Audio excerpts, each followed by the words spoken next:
It is time for Around the 412 with Smitty and Tyler.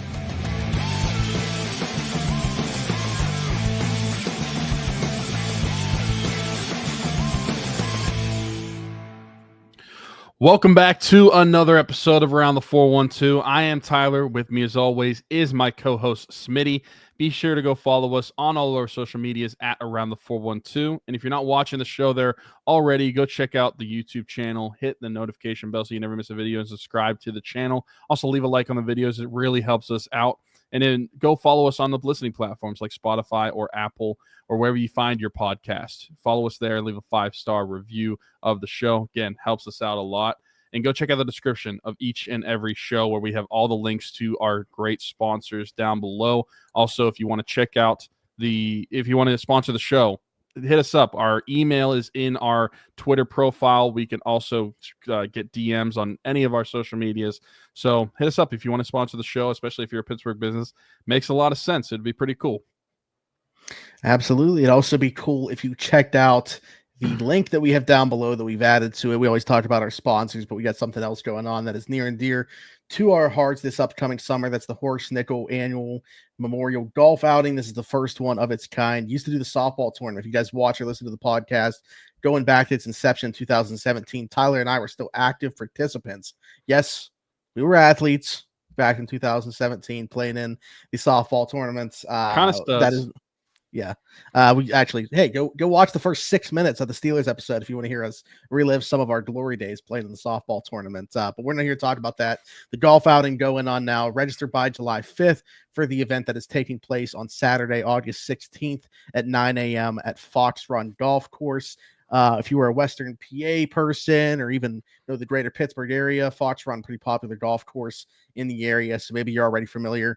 Teams of 4, I feel like that's pretty standard for golf outing. $400 for the foursome, so $100 a person. Unless you are, the bum of the group and you're trying to get out of pay and somebody else got to pay $200 or something like that. But either way, you got to come up with $400 per team to make it work. So go check that out. Going to be a lot of fun. I know I will definitely be there. I will not be an active participant in the golfing, although I'm trying to get into that, as I was just telling Tyler on the other episode. As I get into the elder stages of my life here, turning 30 in a couple weeks. So the way I said that made it seem like I was like turning 70. But, I definitely want to be playing golf as I get older and older. It seems like a fun hobby to take up. So, but I haven't yet. Will not be playing in this golf tournament. I'll be around, though. Friend of the show, Pat Frymuth, donating something as well for the cause. So, yeah. So I'll be around. So if you want to golf, if you want to sponsor a hole, do something like that, we're going to be doing that for Around the 412 and be a part of it. So be sure to check that out. Link in the description with all the information on how to register your foursome down below. This is the Pirates episode, and I'm not one of those like hot and cold people. I'm not going to go on this roller coaster ride with the Pirates and all of a sudden get on here and be talking about, hey, they scored 19 runs in a 2-game span against the Diamondbacks and they're back.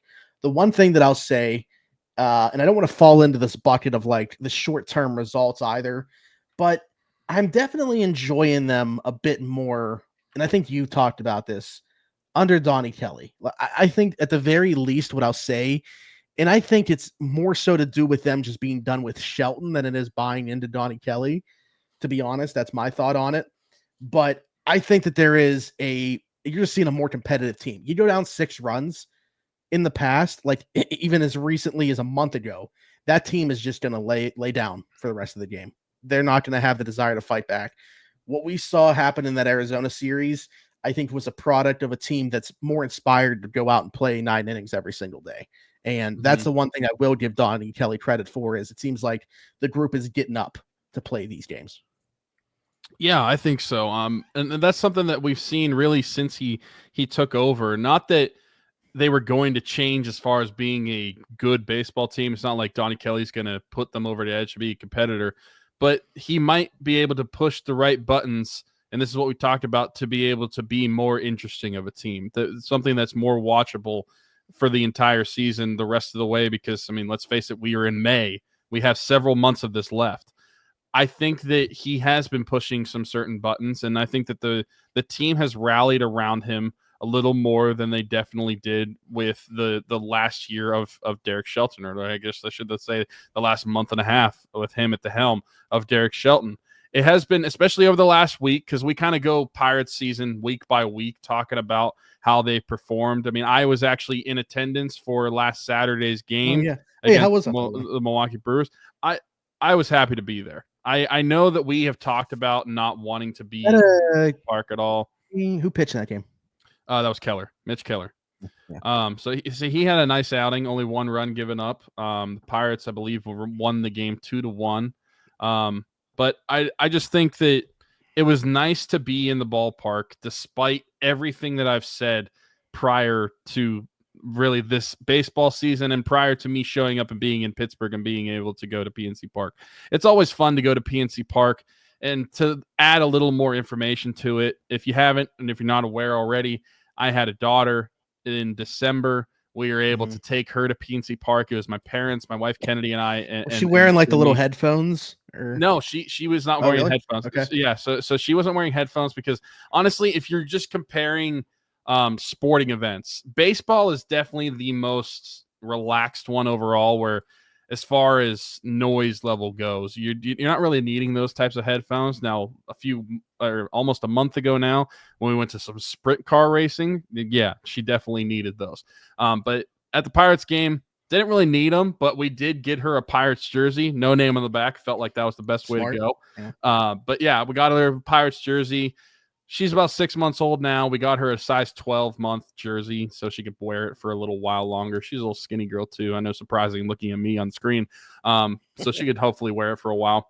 But it was a lot of fun. And I felt good watching a team that I know that we got to talk about this. I think the big information coming out of your experience at the Pirate game, Dippin' Dots aren't a thing there anymore. Yeah. Unless I'm mistaken and I can't find them, they were replaced by mini melts. So the cheapness of Bob has no limits, it seems, when it comes to this franchise, this organization, even the ballpark. No limit to the cheapness. Dippin' Dots out, mini melts in. Kennedy said that the banana split flavor was pretty spot on with what Dippin' Dots was rolling with, so she was happy with mine. I personally, and just because I'm a child, am a rainbow ice kind of guy, so I don't think that it was quite up to par with Dippin' Dots. I thought there was a little more artificial flavoring, which I know is funny. I mean, rainbow ice, it's literally all artificial flavors. But yeah, there's no extent that Bob cannot get to when it comes to being cheap, including cut those corners, baby. Anywhere you can. Overall, it was a fun experience being at the ballpark. I thought it was an enjoyable game to be at. It was a competitive game, which is all I can ask for as a fan paying to be in attendance. And I know we talked at length about whether we are somebody that would want to actually go to a game this season. Do we want to stoop to giving him some money, giving them some credit, and getting into the ballpark? I debated whether I actually wanted to go to this game coming back, especially knowing that I was going to be 1 day short of a skiing start. It was a little bit tough knowing that I wasn't going to be able to see him start, but Keller did a good performance. Ultimately, I'm happy that I was in attendance. It's always great to go to PNC Park, regardless of what is happening on the field itself. It's one of, if not the best, and in my opinion, the best ballpark in America. I've been to the ballpark that a lot of people say is the best in Petco in San Diego, and I still think that PNC Park holds above the rest whenever it comes to a ballpark. So it was a great experience. It was a good, fun weekend. But honestly, Saturday in that game is kind of like a culmination of what the last couple weeks have been, but especially this past week, where ultimately, yeah, we know the team is not going to be that competitive still. We know that they're not that great of a team. It doesn't change the players that they have batting for them. But if you're able to push the right buttons and get a little bit more consistency from the bats that you have and make some more entertaining baseball, I think that the rest of the season is not going to be as painful to watch, because we talked about it at length last week and really every episode so far this 2025 season, that the starting pitching is the only entertaining factor that we have to watch. We had the bullpen blowing games early in the season, and even some recently as well. Not really this last week, but even just before that. and the offense was abysmal, non-existent. There's nothing to even ride home about at all with the offense. But if you're able to get some competitive games offensively mixed with the starting pitching that you have gotten and are going to, for the foreseeable future, continue to get, then you don't get necessarily a good team, but you get a team that's watchable, you get a team that's more enjoyable, and you get a team that the 2025 season can look back on and maybe it wasn't as bad as what it looked like whenever Derek Shelton was around. And I don't know necessarily that Donnie Kelly is the catalyst and the reason that it's all going to change, but I think that, like, when I say that, I mean him specifically doing things different as a manager. But I think that just the change in helm, that could have changed the spirits of that clubhouse and the team in general, and that could change how they want to play. Because I feel like looking at everybody's faces, seeing the way that they were acting, I feel like everybody was done playing for Derek Shelton. Yeah, that's what I'm saying. That's why I feel like it's hard to weight how much of it is Donnie Kelly doing good versus this team was just so checked out under Derek Shelton. They were trying to get him fired and just laying down every single night. We talked a lot. I was curious to, Mitch Keller's actually pitching in their game, time of recording this, tomorrow. But because he pitched in the game that you were at, I wanted to look at his stats. We talked about Paul Skeens kind of being the poster boy for why wins and losses do not matter for starting pitchers. Mitch Keller has 1 win on the year. He's 1-6, despite having a top 30 ERA in baseball. 1-6. Ridiculous. Ridiculous. Yeah. So it's really the rotation in general. I feel like it should be talked about in terms of why wins and losses should not be used as I understand for the players themselves, it's something that they wear as a badge of honor to win a bunch of games. But if you're using it as a talking point to argue how good or bad a player is, I think that is where we're losing it, where you lose me, I should say. For sure. I mean, even if you want to talk about a player besides Keller, looking at Skeens, I tweeted out today because the Pirates had tweeted out that Paul Skeens has had a dominant May, and in the graphic showed that in the month of May, he's had 37.2 innings pitched, a 1.91 ERA, 38 strikeouts, a 184 average against, and a 1.04 whip. And if you want to look at his overall record as a pitcher in those 6 starts, it is 1-3 in the month of May. Despite those dominant numbers as an individual, the team had not been able to support him behind him. Yeah, absolutely. I mean, you look at the rotation, not necessarily household names besides, I mean, everybody knows Paul Skeens and Mitch Keller, former All-Star, pretty well known as well. But Andrew Heaney's been solid. Bailey Falter's been solid. We'll see how, the other spot in that rotation, I think, is kind of up for grabs right now. They went from Leginski, obviously, have brought in Burrows and gotten Mitch results. They just brought up Braxton Ashcraft, who's been a starter, kind of profiles more as a reliever and looked really good in the limited innings that they had him pitch in mop-up duty in that first game of the series against the Diamondbacks. But we'll see what the role is there. We're all waiting on Bubba Chandler still to be added to this rotation. Maybe the next turnaround, it is him getting a shot within that, but we'll see. But we know the guys at the top that we're talking about there in the starting rotation in general, what they've given them. If they had the bats to support it, they could be a real game changer. What's going on, everybody? Smitty from Around the 412, and I just want to take a quick second to give a shout out to our folks at Game Changers. Their logo on the screen right now, right above my microphone. Over 2,000 different designs in their catalog. Luxury heavyweight material. I am wearing one of their shirts right now. Best vintage t-shirts in the game. Head over to GameChanger.la or Pick6.la to pick up some shirts. And guess what? Use code AT412. Save yourself $10 on your order every single time. Again, GameChanger.la or Pick6.la. Best vintage t-shirts in the game. Check them out. So, one thing that we've been able to look forward to the better part of the year has been Oneil Cruz's emergence into being a more complete ball player. I think the transition to center field has been an interesting, I guess is probably the right word to use. One, he's getting better, the comfort level. I think this is why I don't know where to fully place the blame here. The players got to obviously want to do it, but I think if the team didn't push for it, that's on them too. Thought he should have played winter ball at center field. I think that should have been happening. If you were really serious about this, you knew this was going to be the case. But the bat has been very good, drawing more walks, seems to be chasing. I shouldn't say seems. He is chasing a lot less. I mean, the chase percentage is down, so that's literally factual, not an opinion. Just an eyes test thing. Stealing a bunch of bases, hitting for power, like literally everything. We're seeing his game really round out. The one thing that we've seen over the last week, which I really am curious to see about how it's going to complement this lineup if this continues, and can he be a part of the future? We're seeing 2021 first round pick Henry Davis start to look a lot more comfortable. And I don't want to fully give credit to this, but on the broadcast, they brought up something interesting in terms of Adam Frazier helping Henry Davis tweak something over the last week or so. He was pulling a bunch of balls, I guess, and Adam Frazier had him change something, and now he's hitting the cover off the ball, and he looks so much more comfortable. If this is the case, Adam Frazier, welcome aboard. You're the new hitting coach. Get out of here, Matt Haig. Yeah. He can hit, David. Yeah, and he can teach people how to hit, David.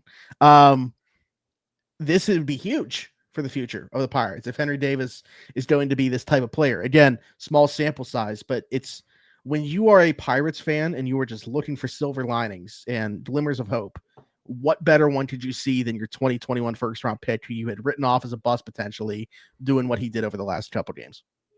Yeah, if he wasn't a bust already, it was getting pretty close. I feel like he was definitely somebody. Yeah, I want to preface, I had not written him off yet. I don't think he's played enough to write him off as a bust yet, but I know that that's been a conversation. Yeah, and I think that it's like you said, he hasn't really played enough to really have him say it's a bust at the MLB level yet, but I think it's a fair conversation to be brought up knowing the struggles that he's had when he's played. But then again, I feel like a couple things go into that. Being consistent in terms of playing time is something that's going to be valuable for these young players. And I feel like Henry Davis in his Pirates career has not had the consistency, whether that be behind the plate or whether that be somewhere in the field as a player, because they've experimented a little bit with that too. I just don't think that he's had the consistent at bats at the MLB level to be good. But if all of it took was a little tweak by Adam Frazier to make him look like this, and as you said, small sample size, what a turn of events for really. I mean, I don't think it's necessarily outlandish to say this, like this franchise, because whenever you're spending a first overall pick on a player, that's something that is pretty valuable for the franchise. Obviously, the MLB, it's more volatile when it comes to picks, and you're not necessarily going to have everybody pan out. But first overall, that's something that you don't necessarily want to miss on. And there was some question about the pick whenever it was made too, if Henry Davis was the right player to be made. Up to this point, that has not really had any weight as far as like that is the right player.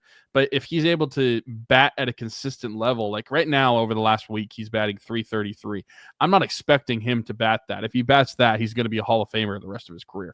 But I don't, if he can bat above average at bats in the major leagues, I think that is something that is very valuable as far as a pick goes and where you drafted him, but just from being a competitive standpoint and figuring out your position as far as the center goes. Because, I mean, honestly, we have Joey Bart, but do we think that he's going to be the future center for the Pittsburgh Pirates, like longer term? Probably not. If Henry Davis can be that player like he was destined to be whenever they took him and expected to be, I think that that's something that is going to be good for them moving forward. But yeah, if all it took was a little tweak, I don't know what hitting coaches were doing for him, whether that be at the AAA level where we've seen him struggle, because I don't even necessarily say I would call him like a quad A player, like people throw around the term of people that dominate in AAA and then they get up in the big leagues and they just can't put it all together. I wouldn't even call Henry Davis a quad A player, because we've seen at times where he really struggles even down in AAA. But this is one of the best stretches that he's had. Absolutely. Yeah. But to your point about Bart, man, it's tough because he's not good defensively. Like probably the worst. He's got to be amongst the worst pitch framers I've watched. And maybe I'm just so focused on it now where it looks so much worse than it truthfully is. I don't know what the numbers say about it, but he looks awful pitch framing. I just don't think he's very good defensively. And while the numbers offensively aren't horrible, like especially from like an average and on base percentage and stuff like that. He's not hitting for any power. And I feel like that was like probably something that, or not probably, it was certainly something that I felt like he had to do in order to look like he was going to be the long-term solution there. I'm at the point now with what I've seen from Davis and obviously investing much more into him, being that he was a former first overall pick. I think he should be catching like 4 or 5 days a week. And Bart should be figuring in as the backup catcher and maybe the platoon to Horwitz at first base as well. Yeah, I think that's something that is definitely a discussion right now because of how well he's playing. He needs to be an everyday player. And I think that goes back to what I was saying, where he hasn't had that consistency, whether it be even in the field or you're just talking about strictly at bats at the MLB level. That's something that I think is going to be valuable to him. And I agree with you too. I don't think Joey Bart is a good defensive catcher. I think that the value that he was bringing to you is through his bat. And again, kind of like the small sample size of what we were talking about with Henry Davis, but over the last week, Joey Bart is batting 0. So he doesn't have a hit. If we're gonna bring up sample size and talk about Henry Davis the way we are just based off of that, I feel like we got to do the same thing with Joey Bart. And if that bat is struggling, you can't be playing him in the field. You got to get him out of the lineup. Mm-hmm. Yeah, I mean, it's not like, again, if he ain't hitting, he's doing nothing for you. Like, he's not providing value on the defensive side of things. This isn't like an Austin Hedges situation. Like, you need a Joey Bart to basically be the inverse of that, to be quite honest with you, because of how bad he is defensively. You need that bat to play, and it's not as of late. What's Brian Reynolds' splits look like over the last week or so? I feel like he started to. Yeah, honestly, looking at the stats for the last week, there are few players that are not struggling on the Pirates. If you're just looking at the last like 6 games, because no, just last week, last 6 games, because Joey Bart, or I guess I said that wrong. There are a few players that were struggling over the last week. Okay, gotcha. Joey Bart batting 0. Obviously, can't get any worse than that. Honestly, Brian Hayes still struggling. He played in 5 games this week and batting .053 in those 5 games. Spencer Horwitz 160. But after that, anybody that's played significant time, so playing in like 4 or 5 or all 6 games that they've played in, you're not really having anybody that is batting at a low level. You wanted to touch on Brian Reynolds. Brian Reynolds, over the last week, batting .333, .391 on base percentage, slugging .619, and a 1.01 OPS. So we've talked about the struggles that Brian Reynolds have had this season, and they are very apparent. And I think that it's warranted to talk about those struggles, but also credit where credit's due. Over the last couple of weeks, we've seen a little bit of a turn when it comes to Brian Reynolds. Actually, at the game, or no, that was Oneil Cruz. I was going to say at the game I had the go-ahead run, it was actually Oneil Cruz. I thought it was Reynolds, but Reynolds had a decent game that day too. But even looking at Cruz himself, he is one of the lower ERAs of the guys that are still contributing offensively, or not ERA, excuse me, batting averages. He's slashing .269, .321 on base percentage, but .846 slugging in the last week, 1.167 on base percentage. I mean, he's hit 4 home runs over the last week. And also, was it Sunday's game? Whenever I was at your house, actually, whenever he hit the hardest hit ball in the StatCast era since they started tracking the off-bat velocity. Yeah. Crazy. An absolute piss missile to right field. Yeah. I'm very impressed with him. He's been their best hitter, most consistent guy. I brought up Henry Davis because of obviously what they've invested into him. If he turns out to be a dude that can be part of the future going forward, I mean, that's massive for the direction of this team. Brian Reynolds getting back on track. It gets even better if you expand Henry Davis's stats out to the last 15 days. So past 2 weeks, Henry Davis is batting .412. So nice. I mean, perfect.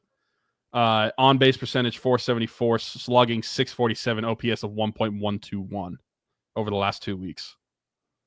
Wow. Yeah, very encouraged by what we've seen from Henry Davis, and I think needs to play substantially more than Joey Bart, to be quite honest with you, behind the dish. Trying to think if there's anything. I checked on. I just wanted to throw this in there. Yeah. I checked on. So catcher framing runs. Joey Bart is tied for third worst in the MLB. That tracks. That tracks. I'm surprised there's people that are worse. So he's tied with Logan O'Hoppe from the Angels, Will Smith from the Dodgers, Francisco Alvarez in New York, and Edgar Caro from the Chicago White Sox. And then the people worse than him are Danny Jansen and Kybert Ruiz. Okay, so I don't know individually how all those guys are doing offensively this year, but those are guys, at least in the past, 4 of those names that produce offensively enough where you take that, I guess, defensively where they're lacking. With Bart, that's what I'm saying. Like, if he's not hitting for power, I feel like it's almost like, what's the point? I understand. What's he batting this year? On the year, Joey Bart is batting 240. With like what is on base? 240 on base, 347, slugging 308, and his OPS is 655. Yeah, that's what I'm talking about. So like his on base percentage is probably somewhere in the top 3 or 4 on the team, but because he's not hitting for any power, like not even any extra base hits, I bet you his OPS is like towards the bottom of regular players. Yeah. You mean just on the Pirates or in the league? Yeah. Pirates. Yeah, I mean, looking at some of the OPSs on the Pirates, of regular players, Jared Triolo might be the worst. He's got a 486 OPS. Yeah. Matt Gorski, I don't know how much he's played in 15 games, 604. Honestly, someone that's close to him on the season is Henry Davis, 652 on the season compared to Joey Bart's 655. Yeah. Brian Hayes, 571. But then you've got some decent one. Let's see. Alex Canario, 669. Brian Reynolds, 656. But I mean, we talked about his struggles. Really, the only one that's not struggling is Oneil Cruz at 841. And then what is league average OPS? Is it 750? Or is it I don't know. IKF is at 724 OPS. But he just doesn't hit the ball for power. That's really what it is, because his on base percentage is 343, but his slugging is 381. So this season so far, 734 is about league average. Okay, so I mean it's still below average, but IKF is batting 297. So he's so there's two guys. There's 2 guys that have above league average OPS, and one of them hasn't played since the opening series, Nick Gonzalez. Yeah. That's pretty much what it is. My God, Nick Gonzalez appeared in 1 game. So, was that the first game that he got hurt? Jeez, I thought it was like because he only his games played is only 1. He's got 3 at bats on the season. So yeah, Oneil Cruz is the only guy that's above league average in OPS. IKF is close. The thing that's hurting him is he doesn't hit for power. He hits consistency. Yeah. He's batting 297 and gets on base consistently. Well, that's what was happening with Bart, but now he's not even doing that. Yeah, that's true. So. But yeah, Bart's batting 240 on the season. So yeah, downturn there. Little bit of a different. We talked a lot more about position players as opposed to just sitting on here talking about the pitching staff the entire time. I will say, to close it out, though, the last thing that I do want to bring up, just because we haven't talked about Paul Skeens enough, he should probably be the basis of every single Pirates episode. I'm glad that we're back to the point now where he's like, because for a while, stupidly, he wasn't in the conversation, I feel like, for the best pitcher in the game because of the team that he plays on. I mean, the outings that his last couple outings, I think he's back like as that dude. Not that there's going to be that conversation. There's going to be that one national writer who's probably like 78 years old at the end of the season that is like, he has got good statistics, but his record on the season is 6-13. How's he going to win? How's he going to win the Cy Young? We are far too early in the career of Paul Skeens for me to ask this, but I'm going to ask it anyway. Is being on the Pirates going to prevent Paul Skeens from making it to the Hall of Fame? No. If anything, Okay. I think that should go for you because look what he had to play with. Mm-hmm. He put up these numbers with this trash of an organization. I think that should be more of a benefit. I'm just saying, the team success isn't going to happen here. Now, will it happen when he moves on from Pittsburgh? Inevitably, good chance, higher likelihood. Yeah, that literally just popped on my mind, and I wanted to get your answer. But it could also not work out. Like he could never win a World Series or anything like that. But sure. I don't think that he is going to be held against him in terms of Hall of Fame. Like if he stays on the same trajectory, that's too good of an individual player to play. Also, I got to bring this up while we're recording. I know a couple days old, but the day of recording this, happy birthday, Paul Skeens. He just turned 23 years old, making me feel old because I'm 30. Happy birthday, Robert Goulet. Yeah, but he is also speaking of Paul Skeens and talking about how he compares to like all-time players. Paul Skeens turns 23 today, tweeted by the MLB. He has the second lowest ERA before his 23rd birthday since ERA became an official statistic in 1912. He is his ERA is 2.03. Babe Ruth's ERA was 2.07, and the all-time leader in ERA before they turn 23 is Dutch Leonard at 1.86. Don't feel like people are talking about Dutch Leonard enough. Nope. Should be in the when conversation. He played in 1913 and 14. Yeah. Flying Dutchman. That was probably his nickname. I don't know. I just made that up. If it was, give me credit for it. But anyway, I think that'll wrap it up. So yeah, be sure to like, subscribe, hit that notification bell if you were here on YouTube. Leave us a 5-star review and subscribe if you're listening somewhere else. Apple, Spotify, wherever your podcast from. Search Around the 412. You also find us on all of our social media handles. Same way at Around the 412. Check out the links in the description with all of our great sponsors, including the one that I had not somehow played the ad for yet. Sorry, Keach, but here we go. Keach Barbershop. Smitty from Around the 412 here, and while I may not have much hair, the hair that I do have will not be cut by anybody besides Keach at Keach Barbershop. My friend Christian Circle, been with us since day one. Keach Barbershop, located 401 Burkitch Way, Suite 2 in Beaver, PA. Download the app The Cut, book an appointment with Christian today, or you can do walk-in with Tony or Ashley. But again, Keach Barbershop, 401 Burkitch Way, Suite 2 in Beaver, PA. Go check them out. Old school vibe in there. Absolutely love it. Cannot recommend them enough. Wouldn't go anywhere else. Maybe I'll see you there. I don't feel bad, actually. He always gives me a tough time about my incredibly thinning hair. So don't feel bad about not playing that ad quite yet. But go check out Keach. Book an appointment with him in the app The Cut. Or you can walk in with Tony or Ashley. Talked about, obviously, game changes as well. Save yourself $10 using code AT412.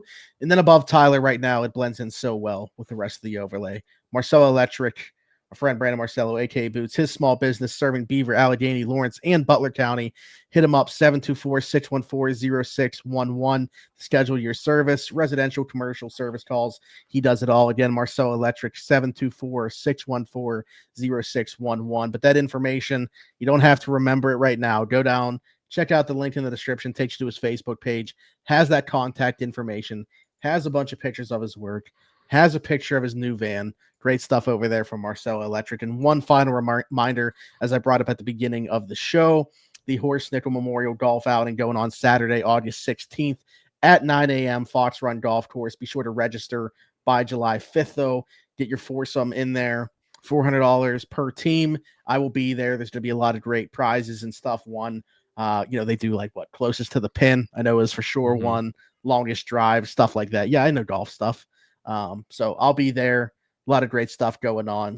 Charity and thing that's very near and dear to our heart has evolved from a softball tournament to now a golf outing. As we've aged, the tournament has had to shift its direction to accommodate the age of the people that used to play in it. So makes sense.